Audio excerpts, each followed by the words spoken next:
दोस्तों ये रियल काम सूत्र बुक है। पिछले वीडियो पे हमने जहाँ तक पढ़ा था उसके बाद इस चैप्टर से शुरू करते हैं यहाँ से। तो आज का चैप्टर है नक्षत्र जाति प्रकरणम। नक्षत्र का मतलब होता है संभोग के समय नाखूनों से खुरेचना। ठीक है, शारीरिक संबंध बनाते समय नाखूनों का इस्तेमाल करना। नायक और नायिका का मतलब होता है लड़का और लड़की। यहाँ पे आचार्य ने नायक नायिका शब्द का प्रयोग किया है। तो चलिए शुरू करते हैं। पिछले सारे वीडियो रामायण महाभारत वेद पुराण या कामा सूत्र सब शुरुआत से आप पढ़ सकते हो। इसके लिए इस वीडियो के नीचे चैनल के नेम या पिक्चर पे क्लिक कीजिए या फिर चैनल का नाम यूट्यूब पर सर्च करके प्लेलिस्ट में जाइए। तो इस श्लोक का अर्थ है नक्षत्र काम शास्त्र का एक महत्वपूर्ण अंग है। नक्षत्र के द्वारा नायक नायिका के काम का उद्दीपन होता है, यानी संभोग की इच्छा बढ़ती है, राग की वृद्धि होती है और सुख की अनुभूति होती है। वात्सायन के अनुसार नक्षत्र क्रिया एक कला है।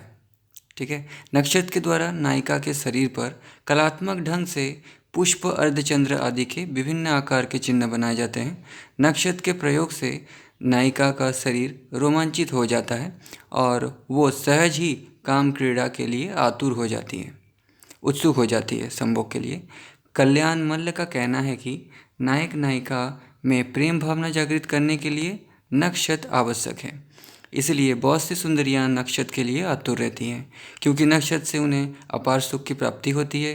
किस समय, किस स्थान पर, किस प्रकार का नक्षत्र करना चाहिए इत्यादि का प्रतिपादन इस अध्याय में किया गया है। कला की दृष्टि से इसका अध्ययन करना चाहिए।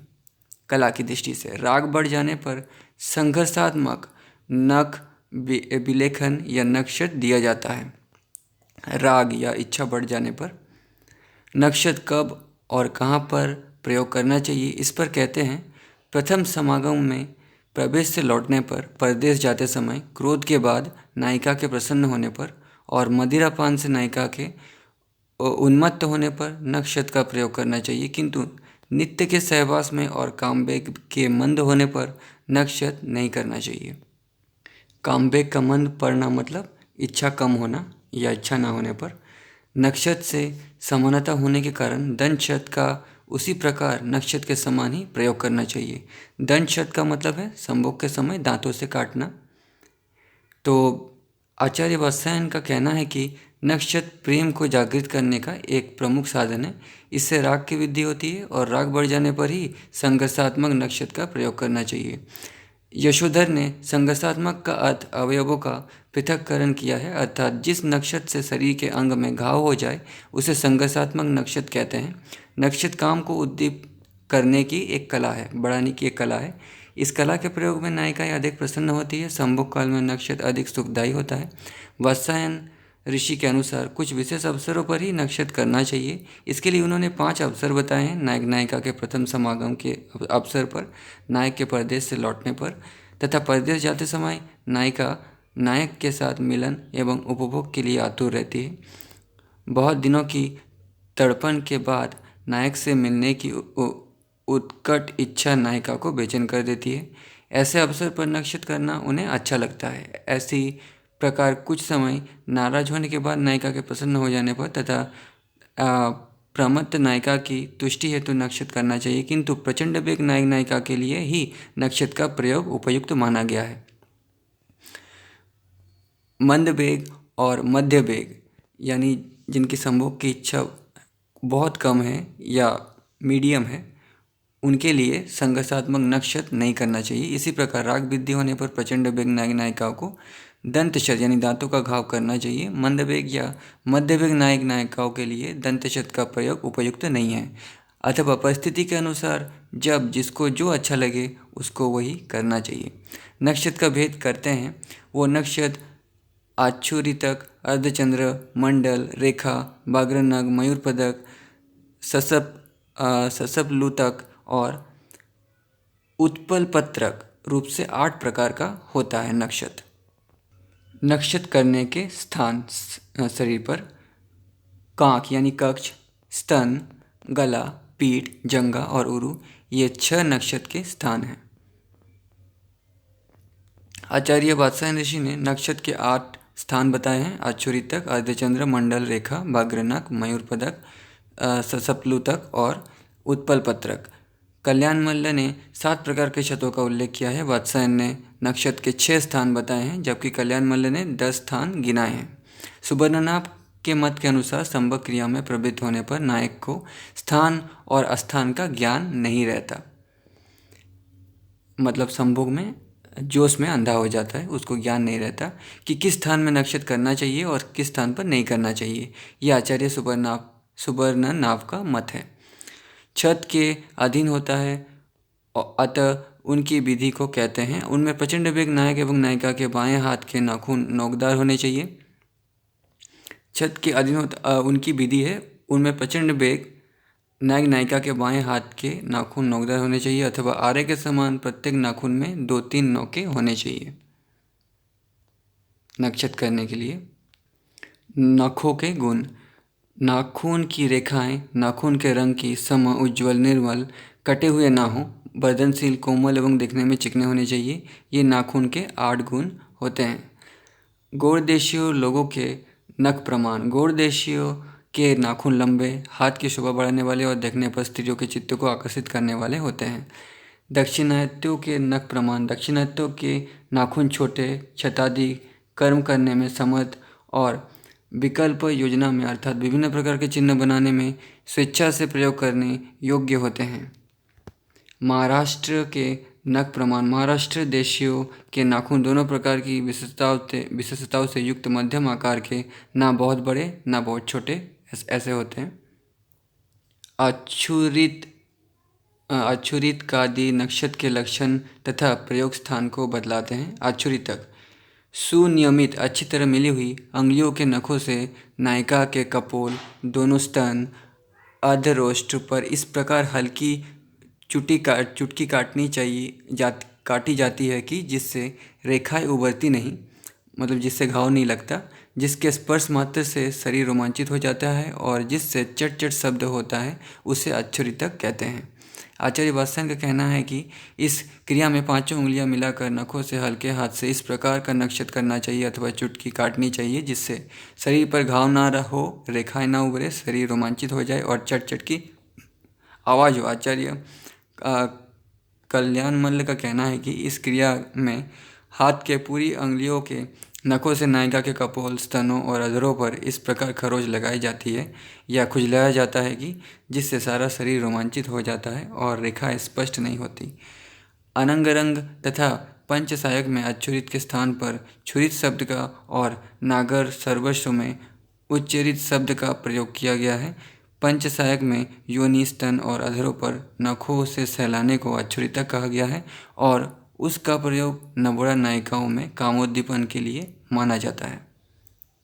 अब अच्छुरित के प्रयोग को कहते हैं नायिका द्वारा नायक के शरीर दबाने, सिर खुजलाने, अमरू आदि के खुजलाने तथा उसे कामातुर करने के अथवा डराने के लिए अच्छुरितक का प्रयोग किया जाता है। अर्धचंद्र। ग्रीवा और स्तनों पर नखों से अर्धचंद्राकार टेढ़ी रेखा बनाना अर्धचंद्रक नक्षत्र कहलाता है।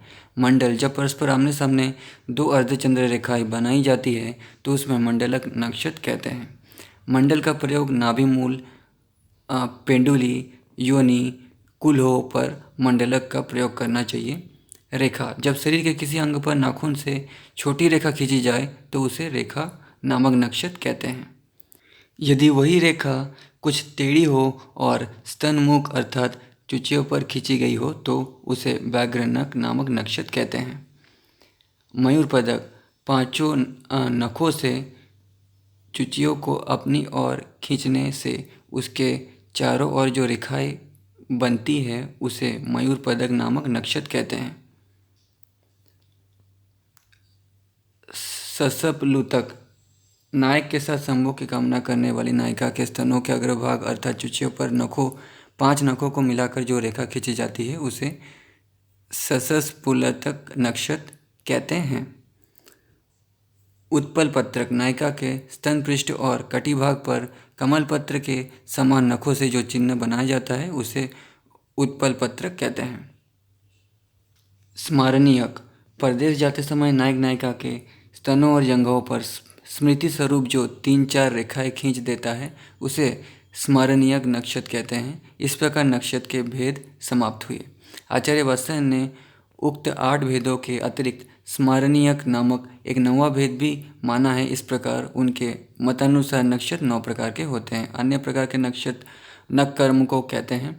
इनके अतिरिक्त और अन्य भी नक्षत्र विभिन्न आकार के बताए जाते हैं। कामशास्त्र के आचार्यों का मत, कामशास्त्र के आचार्य का कथन है कि विकल्पों की संख्या अनंत होने के कारण, कौशल विधि की अनंतता के कारण, अभ्यास की वास्तविकता के कारण और राग प्रवृत्ति के अनुसार नक्षत्र के प्रकारों की संख्या कौन निर्धारित कर सकता है।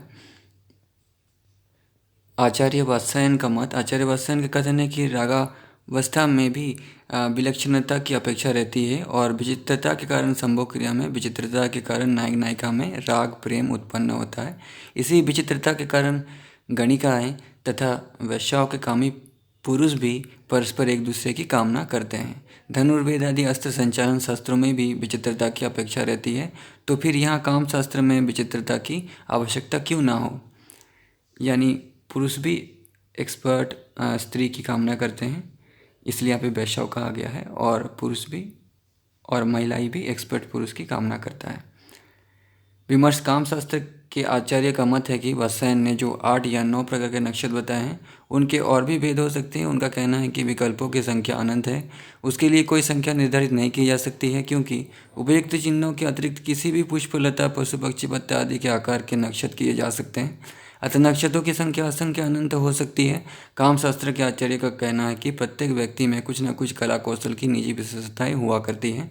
उसी कौशल विधि की अनन्यता के कारण नक्षत्रों की संख्या अनंत हो सकती है। इसी प्रकार अभ्यास की व्यापकता के कारण भी नक्षत्र असंख्य हो सकते हैं। इसी प्रकार प्रत्येक व्यक्ति का राग प्रेम भी अलग अलग होता है, इसीलिए राग की अनन्यता के कारण नक्षत्र भी अनेक प्रकार के हो सकते हैं। जब व्यक्ति काम में अंधा होकर अपने विवेक खोकर संभोग क्रिया में रत होता है तो वो शास्त्र को भूलकर स्वेच्छा से शरीर के किसी अंग पर जहाँ चाहे वही नखों से घाव कर सकता है। इस पर आचार्य वात्स्यायन कहते हैं कि रागावस्था में भी विचित्रता की आवश्यकता होती है, क्योंकि विचित्रता से ही नायक नायिका में राग उत्पन्न होता है। इसी राग की विचित्रता के कारण गणिकाएँ भी संभोग के लिए काम कला विदग्ध व्यक्ति की कामना करती है। जो काम में एक्सपर्ट हो ऐसी व्यक्ति की कामना करते हैं गणिकाएँ, यानी स्त्रियां भी हो सकती है और पुरुष भी विचित्रता के कारण ही गणिकाओं की कामना करते हैं। क्यों? और पुरुष भी एक्सपर्ट महिला ही खोजती है, इसलिए उनकी ही कामना करते हैं, क्योंकि एक्सपीरियंस होता है। इस प्रकार काम शास्त्र में विचित्रता और कला मर्मज्ञता की विशेष आवश्यकता है, किंतु परकीय स्त्री में इस प्रकार नक्षत्र नहीं करना चाहिए। परकीय यानी पराई स्त्री के साथ। हाँ, उनके स्मरण के लिए और राग वृद्धि के लिए परकीय नायिकाओं के गुप्त स्तनों पर नक्षत्र किया जा सकता है। आचार्य वात्स्यायन का निर्देश है कि परकीय नायिका पर नक्षत्र का प्रयोग नहीं करना चाहिए, क्योंकि यदि परकीय नायिका पर नक्षत्र किया जाता है तो इससे उसके गुप्त प्रेम लीला का रहस्य प्रकट होने की संभावना रहती है, जो उसके पारिवारिक एवं सामाजिक जीवन में कलंक का कारण बन सकता है। यदि स्मृति स्वरूप नायिका के शरीर पर चिन्ह बनाना है तो उसके गुप्तांग पर नक्षत्र करें, जिसे कोई दूसरा ना देख सके और नायिका एकांत में उसे देखकर अतीत प्रणय लीला को याद कर प्रसन्न हो, मतलब अकेले में देखकर उसको खुश हो। अन्वय व्यतिरेक के द्वारा नक्षत्र की प्रशंसा करते हैं। अपने गुप्त स्थानों में गुप्त अंगों पर अंकित नक्षत्रों को देखकर नायिका का प्रेम संबंध बहुत दिनों से छूट जाने पर भी कोमल प्रीति नवीन सी हो जाती है, मतलब उसे देखकर पुराना रिश्ता भी नया लग जाता है, यादें आ जाती है। यदि राग या प्रेम के आयतन अर्थात रूप, यौवन और गुण को याद दिलाने वाला नक्षत्र नायिका के शरीर पर विद्यमान ना हो तो बहुत दिनों से प्रेम संबंध के छूट जाने पर प्रीति पराजित हो जाती है, यानी स्पार्क खत्म हो जाता है अर्थात नष्ट हो जाती है। नक्षत्र की सामान्य प्रशंसा करते हैं। नक्षत्र से उच्छिष्ट स्तनों को दूर से ही देखकर अर्थात नक्षत्र से उच्छिष्ट यानी नाखूनों से खुरचने वाली स्तनों को दूर से ही देखकर अर्थात नक्षत्र से उच्छिष्ट स्तनों वाली युवती नायिका को दूर से ही देखकर परपुरुष के मन में उसके प्रति सम्मान और प्रेम भावना अर्थात संभोग की कामना उत्पन्न हो जाती है।